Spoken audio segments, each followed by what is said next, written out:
If you've kept up with my reviews for this series so far, you could probably guess what I thought of this episode. For the first 3 episodes, the 1950s storyline has without a doubt been my favorite part of the series, with me struggling to care as much or enjoy the present-day one. So with this episode dealing entirely in the present for the most part, with the only time jumps going back a year, I didn't enjoy this one nearly as much as what we've gotten so far from the series. Don't get me wrong, it still had some bright spots, but if I had to rank all of the episodes so far, this would be dramatically below the other 3. The episode starts off in 2015, where we see a Monarch scientist out in Utah start to get some odd readings. Based on what we've seen so far from the series, I felt that it was fairly obvious that it had something to do with the radiation spiking from the Titans, and from the brief glance we got, it looked like a path going across the United States. Initially, I assumed that this opening scene took place closer to G-Day in San Francisco, rather than the present day in the series, so to me these readings were potentially related to the mutos we saw in the movie. Despite being halfway through the series by now, everything with the jumping around time period still throws me off occasionally, where I thought 2015 was G-Day and we were further in the future. I think that's really just a case of me only having the 1 episode a week, and other than an extra video here or there, I'm not thinking much about it once I get my review out. Going beyond this opening scene, we get a little more from Monarch in this episode compared to the last one, which still wasn't a lot, but I did enjoy catching up with them and getting to learn more about the organization. We've gotten to see the origins of Monarch in the past, but I feel like we still haven't gotten much from them in the present day, despite the series being called Monarch. So I've started to look forward to any time the organization as a whole appears on screen, and not just Tim. We get 2 other scenes in the episode with Monarch, both of which are centered around the new pulsar readings and how to deal with them. I mentioned earlier how the time periods and relation of the opening scene kinda threw me off, but by the time we got to the second Monarch scene, I was able to put it all together. We learn that these readings are the same ones that came before G-Day and the emergence event, and now it's coming from Alaska. I feel like there's a lot of questions that come from this, few of which were ever answered in this episode, so that makes me look forward more to what's coming in the present-day storyline in the next few episodes. An emergence event in Alaska gives the location much more significance in the story, and raises the question of, is that why their father was there? He didn't show up in the episode like I was expecting him to, but we learn at the end that he did leave the campsite alive and repair the radio, and with the way the series has been using his character as the driving motivation, I feel like he has to show up at some point.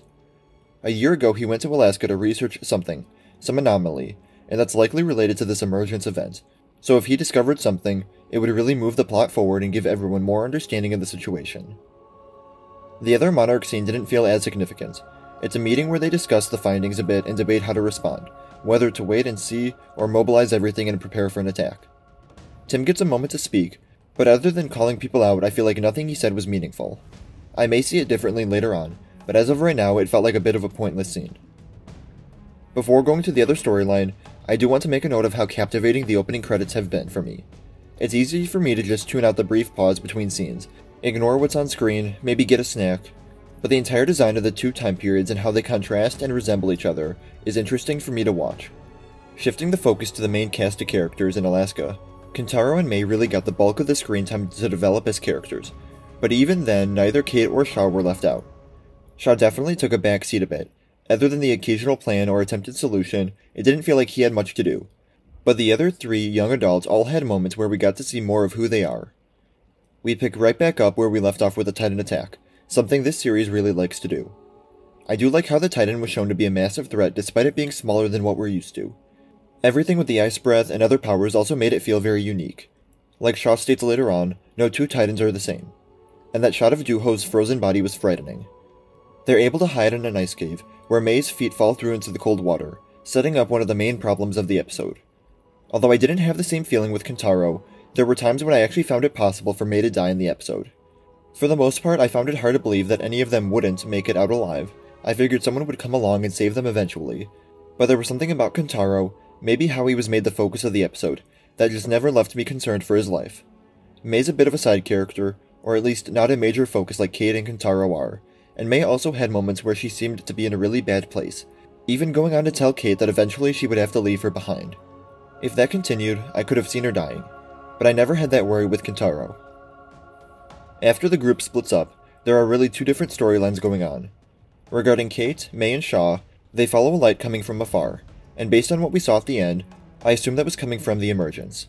They end up walking in circles, and even though Shaw doesn't have a massive presence, he does explain a bit how the Titans can have an effect on their surroundings, which feels a bit like a bland cop-out answer for everything, but it explains why they're all struggling so much. The storm that causes them to crash, walking in circles and ending up back at the tent, Kentaro hearing the voices and hallucinating people. We get a few good moments with Kate's character, where she refuses to leave May behind, and she is willing to burn her father's papers in order to keep May warm. It really felt like she got to take the lead role, with Shaw having a minimized presence and Kentaro off on his own. However, for much of this time, it felt like we weren't really getting anywhere, especially once they returned to the campsite. The Titan reemerges and attacks the fire, which gives the group some information on a way to deal with the creature. Even though they're able to come up with a rough plan to kill it, or at least to distract it, much of this episode felt very hopeless, as they're wandering through the snowstorm. You've got a Titan hunting you, people are falling down frozen, there's no hope in sight. And even though it feels like we're getting better at the end, when Kentaro arrives in a helicopter to save them, it just ends up taking them to Monarch. Because there was such a gap between Kentaro discovering the radio and him arriving in the helicopter, I feel like something happened in between there that was important, but we're not meant to know yet. Because I don't think he would willingly call in Monarch to save them. Even if it was sort of like making a deal with the devil to save everyone, I don't think he would have been in such a good mood on the ride back. Maybe it has something to do with his father, who could have been rescued as well, and at the base they arrive at the end, or Monarch offered some sort of information or deal, but I think we'll learn something later on. And with the laptop frozen that had the Monarch files, and the tapes thrown into the ocean, there isn't much that Monarch needs from them anymore. Substance-wise, I feel like we got a lot more from Kentaro's side story, but I'm not sure how relevant it'll all be. In the present day, it's just him wandering around, hearing voices, hallucinating his father and May, before he's eventually able to stumble upon a frozen outpost and call for help. The pencil shavings have become a nice clue, showing up in certain places to signify that their father is still out there somewhere. The big part of Kentaro's story here is the flashbacks to 1 year earlier. I thought there were some really interesting methods of cutting between the time periods before eventually mixing them together at the end. It follows Kentaro on the night of his first art show, and it allows us to learn more about the character, what his life was like before the unveiled secrets about his father. The art show itself was never too interesting for me. I'm sure there's some interesting symbolism to take away from it, but what I really liked about it was that the way it developed his relationships with various people.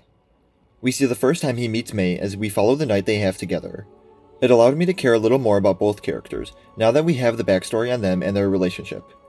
There's more depth to their bitter jabs and arguments because we've now seen what they used to be, what they were like when they were together. We also see Kentaro have a conversation with his father. Even though it's only a hallucination, we're able to learn that he never showed up for the art show because he didn't want to face his disappointed father, and then he never saw him again after that. It creates a sense of guilt in Kentaro, and will make their eventual reunion, assuming it does happen, even more meaningful. What did you think of this Monarch episode? Let me know in the comments below. Remember to like the video, and subscribe for coverage of the Monsterverse, and remember to follow me on Instagram, Twitter, and TikTok. Thank you all for watching, and remember, the Force will be with you. Always.